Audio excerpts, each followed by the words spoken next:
specifically asked. So we are recording. Everybody's good with that? Great. And yeah, Lovely. here we go. Awesome. And so yeah, there's absolutely no right answers to this. We're just going to ask you a bunch of questions. And we may ask you some questions at Retreat Guru. Don't worry about hurting our feelings. So like the more just the more authentic of we hear from you, the more helpful it is. So and if anytime you want to stop or pause or have any questions, like just please let us know. Okay, great. And about how long do you have? We have maybe about 45 minutes of conversation. I'm perfectly comfortable. The phone's off the hook. We're all set. Okay, great. Awesome. Awesome. Well, I guess we would just like to start at the beginning. So, how long have you been teaching and facilitating? Everybody's sitting down. What was that? Are you all sitting down? Okay, yeah. Yeah. 48 years. Wow. Incredible. And how did that come about? Well, when I first graduated from college, let's see, I started teaching. But I didn't have a teaching degree. And so it was a tough road to hoe. I went into public schools, and on one occasion that I can recall, my mother was with me, and the director of the school addressed all his questions to my mother and didn't speak to me. And so I decided the best way for me to get my message out at the time, which was in the field of art and ceramics, pottery making, was that I would develop my own studio and teach from my own studio. So over the course of a number of years doing that, I got involved with the local junior community college, and they considered me one of their extension facilities. And I began teaching through the local junior college as well. But I had my own private studio as early as the early 70s, 71, 72. I don't know if I counted that in the 48 years or I actually counted where I had begun facilitating workshops, and what were called workshops, what are called retreats now, used to be called workshops and seminars and trainings and sessions. And for that, I've got close to 50 years experience. Yeah. Wow. And so what are the different, now you primarily work with sacred medicines, is that right? Not primarily. We primarily work in the realm of shamanism. I've come to discover that I am a shaman, and I discovered that by meeting the real deal, Jack Goldenfeather, who was shamanized by Chief Whitefeather and his wife Crawling Bear Club back in the 90s. I met Jack in Bali, Indonesia, while people were still calling that place Bali. And this was way before you pray love. So when I met Jack, and later in our interaction when I discovered I too was shaman, I was initially promoting Jack and his shamanism so that people could come and be with him. And it was about, as folks probably know, 5-7 years ago, it was Lindsay Lohan went down to South America. I don't know if she's still a train wreck, but she sure was a train wreck in those days. She came back claiming that her whole life had changed. The magic bull, the pill, the silver bullet. She had worked with a shaman, quote unquote, down there, and that she had her whole life had changed. So that's when the boom began, and people wanted plant medicine. And associated shamanism. What year was that? Plant medicine, pardon me? What year was that? I don't know. I'm guessing about 5 to 7 years ago, Lindsay Lohan. You'd have to look it up on your own. Shaman Jack and I have been having our particular rebirth programs since we met back in the year 2000. But we only started doing plant medicine when the amount of inquiries we got for plants overwhelmed the amount of inquiries we got for people who were wanting to simply do shamanic work, which is deep interpersonal work that doesn't require plants. Cool. So we started doing plants a couple, 3 years ago at the most. Got it. Okay. And let's see. So, and when did you start hosting retreats? Well, there you go. See, it's all vernacular. Oh, right. Yeah. Sorry about the vernacular. With the 48 to 50 years of experience again. Okay, so same thing, sort of the like same. Okay, great, makes sense. A retreat means that I've looked this up because people, we'll let it go with that. We'll get into that eventually, I'm sure. Folks, let's call them folks. Call us and ask for retreats. Retreat means, dictionary definition, to get away from your own life. Yeah, to have a break, a moment in time where you're doing something different, period. Does it mean a roof over your head? Does it mean somebody washing your shoes every night while you're asleep? Who knows? It certainly means whatever that is that you're doing is different than what you do on a daily basis. So you've taken time away. Other than that, I believe the definition of the word retreat is open to creation, co-creation, if you will, because we're all co-creating it together. Makes sense. Yeah. And so, when you think about your shamanistic practice, I'm hesitant to call it a business, but what are all the things that you do? So like retreats or workshops or online courses, or what are all the different things that sort of make up the practice that you share with others? I'm so glad you brought that up because yes, in fact, we at Muaisa Pule in particular are not involved in commerce. We do not have a business. We happen to be an official chapter of the New Haven Native American Church. So our governmental labeling, if you will, is that of church rather than business. That's why we operate on the basis of donations. What all do we do? Number one, we breathe oxygen. In that experience, the rest unfolds. If you want the Cliff Notes version, it goes something like this. Even though we call ourselves a church, we don't have a religious practice or a dogma, and we believe that everyone who comes to us is their church of self, church of one, if they will. Either they worship or they don't, and that's fine with us. It's not ours to define how a person worships or doesn't. But we assist people at least we open the opportunity for people to, possibly for the first time in their lives, to learn something other than secondhand information. Because for the most part, whatever people come here believing or thinking they know is something they got from someone else, who got it from someone else, who got it from someone else. So we invite people here mostly to look at science. One of our favorite characters is Einstein, who said that basically 99.9999 ad infinitum % of everything we think is real, is empty space. Now, to look at, and I may have said that wrong. Everything that we think is real is 99.999999% empty space. I guess it means the same thing either way. To look at that as an image would be to look at the tip of a sewing needle compared to the circumference of the sun. That is 99.999999%. Yet, we think it's real.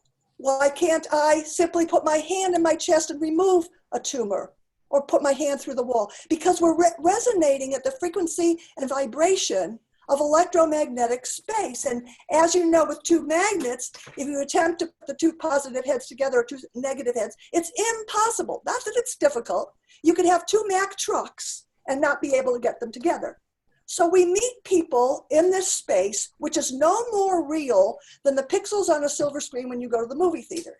We call it real.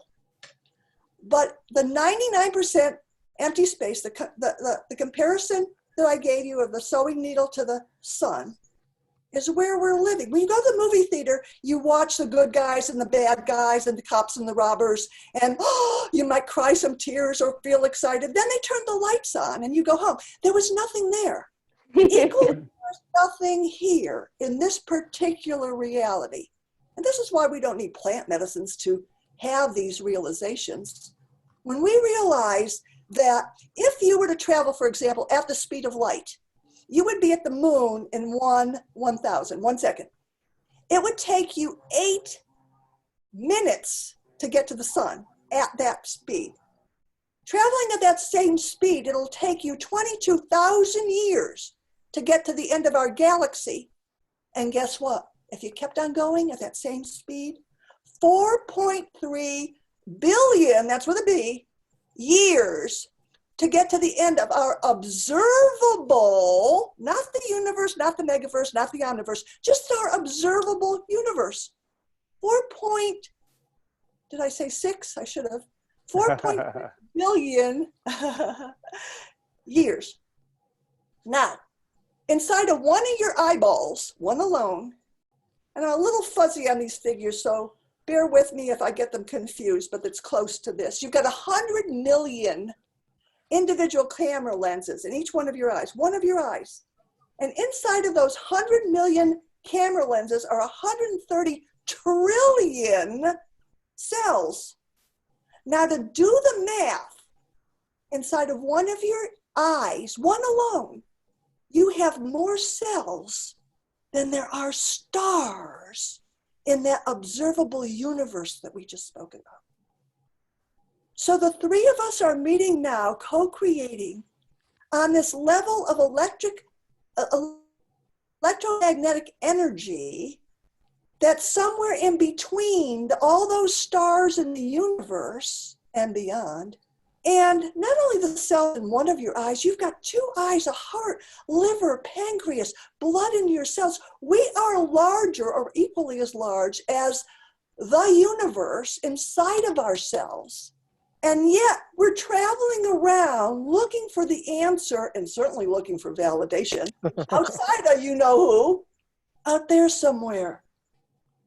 Yeah, this is the essence of shamanism, if you will, and what we do with our time is live as closely as we can 24/7. We're on top of a vortex here. So whatever I say comes to haunt me if I'm not speaking my immaculate truth. One of the 10 major vortices in the world passes right through our property at the 19.5 degree parallel that goes around the planet. It goes through Kealakekua Bay, which is the pathway to the gods that the ancient Hawaiians used to come to from all the Hawaiian islands to heal. It comes through our property at 19.503, up over the largest active volcano in the world, Mauna Loa, above ground, and around to the pyramids of Chichen Itza and the Aztec ruins in Teotihuacan. This is where we happen to be seated. And so not by choice, certainly by choice it all is, but it was a surprise to us when we ended up here through a series of obstacles that we're on top of the vortex. But we're here to invite people to open to a larger reality than simply the bohemian, if you will, looking good, everybody's spiritual, everybody's in tune, and oh, are we in tune? When to realize, or okay, but there's so much more to the paradigm, and it's taking place inside of you. And it seems like this is a very experiential thing. Like it's tough to sort of your enthusiasm is like contagious. And I love like hearing you talk about this. It's really incredible. Oh, thank you. But yeah, I mean, it seems like are you able to sort of like harness into, like a short class, or is this like someone has to come and spend time with you in order to, to not just like, mentally understand what you're saying, but to like truly sort of experience and embody it? That's a great question, because you know what, Shelby, we have both combined into one. There is no such thing as a class. Our programs, except for the plant ceremony, which is optional, and an add-on, if you will. Our program is a 10-day one-on-one with shaman. And it means just that there is no group. Even our plant ceremonies harness only between 2 to 6 individuals. 8 would be a huge maximum that we haven't even attained. Wow. we work on the one-on-one. And so the work that's done here is just that, sessions with shaman, one-on-one. And that's why it's called a rebirth. People leave here new, in a new realization, if they get it. If they are capable, this is the first step, is capable of unlearning everything you think you already know. It's all a lie. It's pretty much all a lie. You want to hear one of the biggest lies? The lie of sin, S-I-N. And whether you were born on this hemisphere or another hemisphere and you call it karma, it basically means if you don't do everything right, you're wrong. And if you're wrong, you're going to burn in hell for eternity, or you're going to come back as an animal, or whatever the diatribe is. Building a belief system of duality in each of us from a young age. There's a right way to do things and a wrong way, and we're on the right team and they're on the wrong team. We're the good guys, they're the bad guys. We're the red team, they're the blue team, whatever it is. And the word sin is simply an ancient archery term. It means you missed the target. No big deal. Here's a box of arrows. Try again. It's hardly different than having an eraser on the end of your pencil. Whoops. It's 2020. You said 2019. It doesn't make you a deplorable person, a toxic person, a damaged person. You made a mistake. Trial and error. That's how we live our whole lives. You go to the restaurant down the street, the new Chinese restaurant that opened. If it's good, you go back. You tell your friends. If it's bad, you just sinned. You put good money after bad. Whoops. You won't go there again. And at the same time, you might even sin by making a tea on your stove, accidentally hitting the cinnamon jar, and the whole jar empties into the tea. Oh my God, you think at first, what a mess. And then you realize you just discovered cinnamon tea. Our lives, this is how discoveries are made. This is the excitement of living life, not being afraid to try something new, not because your friend did it, not because Lindsay Lohan did it, not because the media tells you this is the latest place to go and and how to look, but because something deep inside of you wants to try it out. Good, bad, or ugly. Prepared to accept the results for the fun of the experience. We say enjoying your life is the highest form of worship. Not doing it right as opposed to doing it right. Not looking good is the highest form of worship. But enjoying your life. That's really insightful, yeah. My meditation teacher, do you know Lauren Roche or the Radiant Sutras? I don't. Oh my God, you should check out this book. It's really great. But he describes meditation as soaking in the joy of life. It's just sort of like being present and like reveling in the moment. You know, it feels like there's like a lot of resonance to what, you know, to what you're saying as well, where it's like, you know, it's not about doing it right or doing it wrong. It's like just finding things that make you alive and sort of, you know, bringing you joy. That's right, because sometimes you're soaking in the mud pit of life. Yeah. And that's when you make it into a mud bath. Yeah, you know, even when things are actually like relatively okay, you're focusing on this one little thing that isn't how you thought it would be. And the trick is when things are relatively not okay, and to focus on that one little thing that allows you to adapt, because of all the skills in the world, intelligence, education, knowledge, none of those things matter in the face of adaptation. Adaptation is the greatest human ability, and for the most part that we lack, I might add. Ability. Well, what a gift to be able to share this with other people. I mean, you know, it seems like it's just like exuding out of you. Well, this is my life. This is what I do. At 24/7, I have to live with myself. So it seems so, like, you know, authentic. You know, it's really a gift to be able to share that.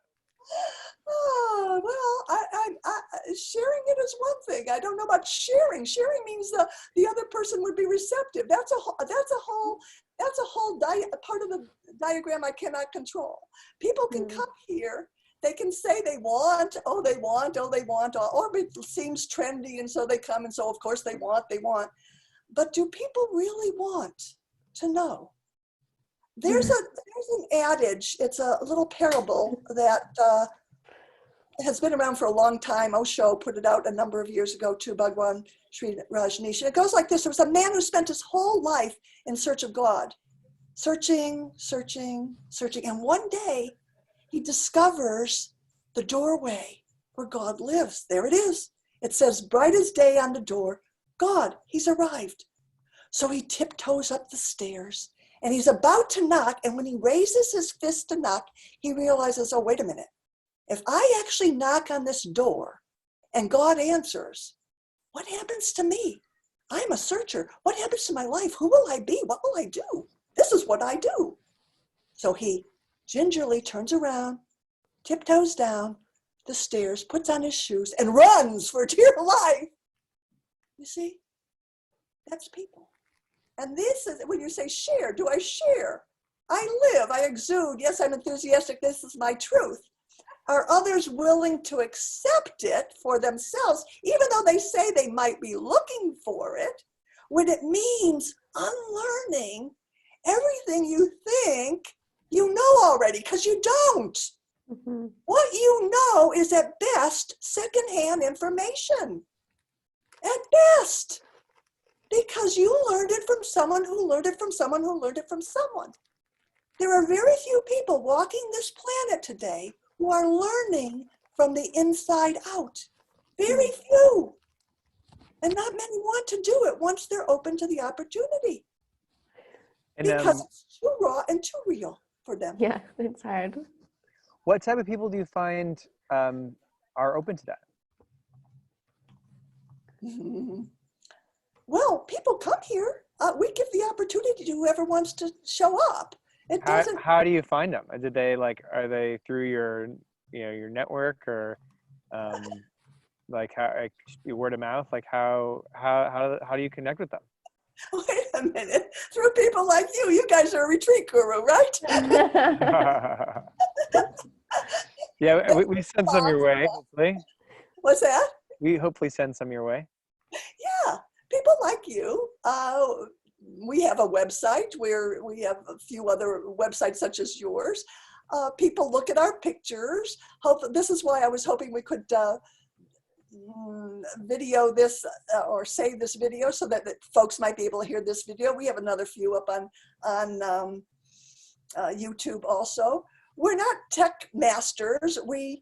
Our job is not making ourselves look good and slick and or even selling our program, because we know it's not for everybody. And we don't we're not going to put ourselves in a position, because it would be abhorrent for us as well as everyone to schmooze folks to get here. Yeah.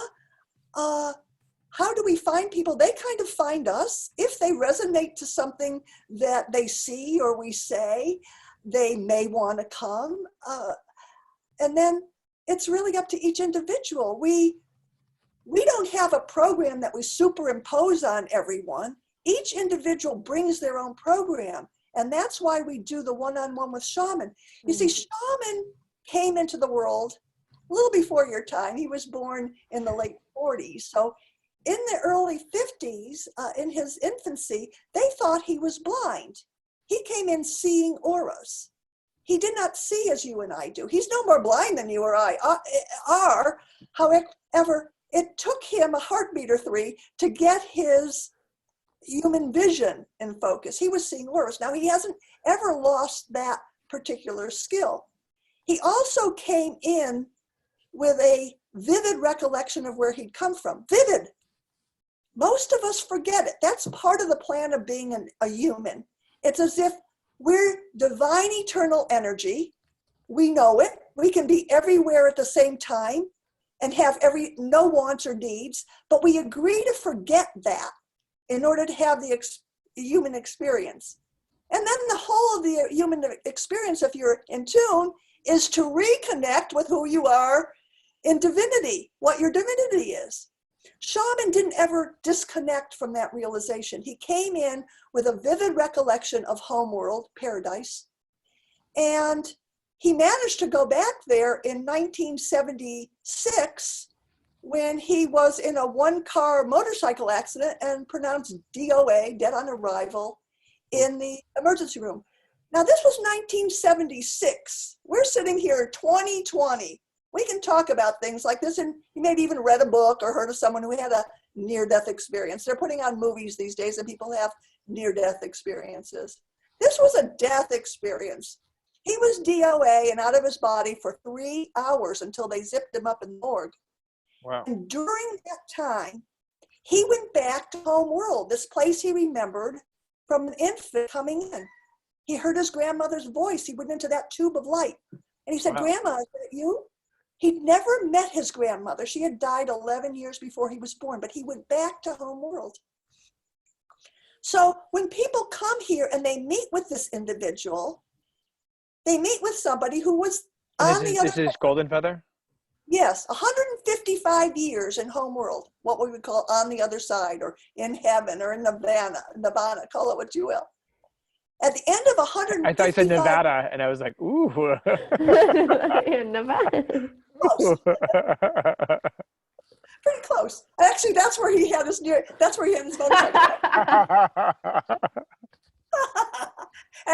I kid you not. I'm not a comedian. I didn't make that up. That's the absolute truth. That's how humorous life can be. So at the end of 155 years, his grandmother said to him, and he came back describing her, the brooch she was wearing, the dress. It happened to be everything she was buried in 11 years before he was born. She said, well, Jackie, if you're going to go back, you better hurry. Why's that, Grandma? Turn around, she said. And that's when the orderly, this big black man in a white uniform in the morgue, was zipping him up in the body bag. Jack sat up, hit his head on the morgue wall, doorway wall there, and said, no. And the orderly literally crapped in his pants. I don't know if I can say that. Backward crab crawls out of the room. This is 1976. The doctors came in screaming and running. This is not supposed to happen. Yeah. So this is the amount of insight beyond insight that's maybe a little bit disconcerting for people. Yeah, to be seeing this clearly, probably for the first time in their lives. And those people who can handle it, who want to go on that ride, that's why I say we don't need the plants. We have the plants. But I tell people the plants put a smile on your face. The meetings with shaman put the smile in your heart. Because you get to see yourself as clearly as takes place in these sessions. You either embrace it or run. So, I mean, it's such a joy to, again, listen to you talk about this. And this is really what we aim to do at Retreat Guru, is to like create a space to support you, and to help you find participants and sort of make your life easier with running retreats. And, what can we do to make it easier or more effective for you to share this gift of yours? Oh, well, I think this video today is a huge help.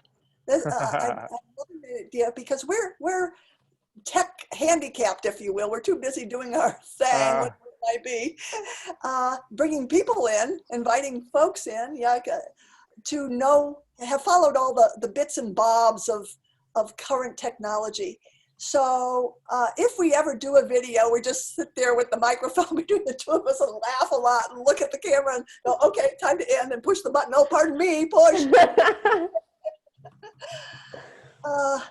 So having a video like this, which is a little more polished for our usual act, is going to definitely be helpful. And I love it. So what will you do with this? Oh, probably put it on YouTube, or that's what we do. Okay, awesome. That's great. But with this, I have your permission to put it on YouTube. I imagine. Yeah, go for it. And then people find their way. We've been on the internet now for 4 or 5 years, I imagine, with our website. So it's pretty much embedded in a lot of the feelers. And Hawaii is isolated. There's not that much going on. Folks will call us or get in touch with us, and they might be in another island, and they'll say, well, do you know somebody over here that does what you're doing? Well, the fact is, we don't know anyone in the world who's doing what we're doing. And there's no one else in the islands that we can refer them to. We don't even know another shaman if there is one. And certainly no one that's doing our work. Yeah. So getting it out and getting whatever avenues are out there for folks to find us is probably the best way we know of. And then there's word of mouth and that kind of thing too. And we're not looking for huge numbers. We work on the one-on-one. We have one shaman that does that work. So it's not as if we can handle huge numbers. We only handle what comes. So far, it's just been absolutely wonderful. The amount of people, I don't think we've ever turned anyone away because we didn't have the space. And we have handled everyone who comes comfortably. And do you have enough people coming through there? Do you wish that there was more people coming through, or are you happy with the sort of the numbers that are coming through right now? It's been lovely. We pace ourselves according to the pace. We don't have the expectation. Our expectation is to live life, to breathe oxygen, as I said, to continue to breathe oxygen, to find delight in that experience. You see, so that no matter what else happens, the trick is to find a way to enjoy something about everything, the good, the bad, and the ugly. You're not going to be able to prohibit it. And so with what's going on now, for example, with this corona, we call it the pandemic or the panicdemic. Yeah, totally. Yeah, as we're all on pause, we'll just say pause. We won't get into the politics of it. I have a sense, because we're still getting a lot of inquiries, even though people can't get here at this moment, that when the veil is lifted, when the signal is given, that folks who are going to be very active going out after whatever it is they've been putting on hold. Mm-hmm. So do we have peaks and valleys? Yes, we do. Do we appreciate the valleys? Can they get a little scary? Like, oh my God, if they don't ever turn this pandemic around, we'll never have anybody. And we just put an addition on our front lanai so that not to have more people, but so that the people who do come, if we do have 6 or 8 people, which is our maximum, they can be a little more comfortable, have a little more space so that people don't have to feel so crowded.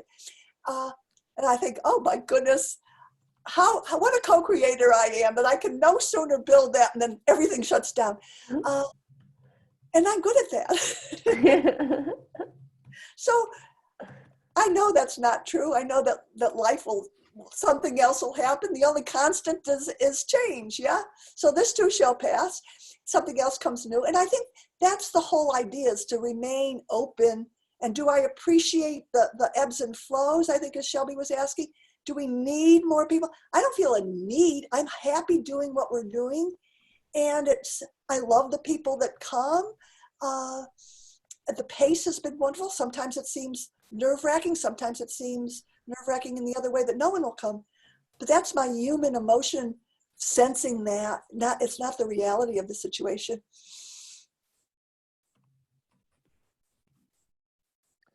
Well, yeah, well, is there anything else that you wanted to share with us today? I think in terms of Retreat Guru and all that you do, I love the website. I'm so happy to be part of the community. We here at Muaisa Pule love what you do to us, and I want to for us, and I want to express our awareness of the challenge of being a third party. I appreciate the fact that you guys allow us to speak directly to the people who are interested. Yeah, so many of these third-party organizations go into a fear mode of they're going to lose their position as the agent in the transaction and make it virtually impossible. And for the nuances of what we have to share with people, and the fact that we have application forms, obviously that just isn't for everybody. When we first started doing these programs, we weren't even asking for photo IDs. And we had a couple of experiences in which more than once, someone showed up here claiming to be somebody other than who they really were. Right. So we've learned the hard way. That wasn't through your agency by any means. That was on our own. We've learned the hard way that screening folks is a good idea. We have applications for that reason. We require a photo, particularly so that shaman can do an aura glance at the person before they arrive. But we're requiring photo IDs now because of the fact that people can slip through the hoops and not even be who they're claiming to be. So what good does a signature and a waiver do if you're getting a signature from somebody in a name that they don't even use? So there are lots of technicalities, and we appreciate the exposure you give us. We've had a little trouble with somebody once, the only person, because we don't promote people to please give us testimonies, references, well, I forget what you call them. And so someone called once and wouldn't fill out an application and kept on asking the same questions over and over. And I don't know what I said to her to the effect of, we're not all peaches and cream to everybody. If somebody's being a pip in the process, and there's no point in their coming anywhere if they're not going to fill out an application, and that's what we require. If they want to do it their way, this seems to be the big deal for people that I would say to folks in general. If you want to do it your way, if you have a way that works for you already, you know how it's done, you don't have to come here then. You don't have to come here. We're not doing it the same way as everybody else out there. If you've been to Peru and you can get the Peruvian ceremonies in California or whatever, go, enjoy them. We're not doing that. And so when people come here and they start telling us, oh, that's not the way we did it here, there, or the other wet place, fine. I don't expect it to be. We're doing what we're doing. We're opening up an experience for folks who haven't had this experience yet. And it did inspire someone to give us a 2-star rating because we had such little patience for the way they wanted to do it. Right. So now we started to collect, referrals, and we've had nothing but 5 stars ever since. So there's the positive again. There's the, and I don't like to say positive as if there's a duality, but the gift in the suffering was that it opened us up to the idea of having to ask people for referrals. And that part of this game I don't like. That part, and it's not retreat guru. It's the current paradigm, if you will, that people with no experience get to feel victimized for whatever reason that's there on them. And instead of sitting with that sense of victimization, will then villainize the other aspect of the dynamic. And I don't think there's much retreat guru can do to prohibit that. I would prefer if you would take referrals only from people who've experienced us rather than folks who, for whatever reason, don't make the grade and then feel victimized because they didn't. Yeah, we have talked about this before in terms of having sort of verified reviews of people that we know that they've actually been on retreat. So it's coming soon, hopefully. Good. But we've definitely been talking about it. So because that was it makes sense, I mean, I think that like the integrity of their views is really important. People need to be able to trust that this was a authentic experience that somebody had, and so how can somebody do that if they didn't actually go on a retreat? That's right. Thank you. That would be really important. Mm-hmm. Awesome. Well, we're coming to the end of our time. Thank you so much for sharing your practice and your. It's been a delight chatting with you. Yeah, I'll make sure I send you the link so that you can see this video. Oh yeah, I love it. Hopefully you can do something with it. It was a great time. I'd do it more often too. If you ever have any more questions, just let us know. Thank you so much. Thank you so much. Aloha. Aloha. Aloha.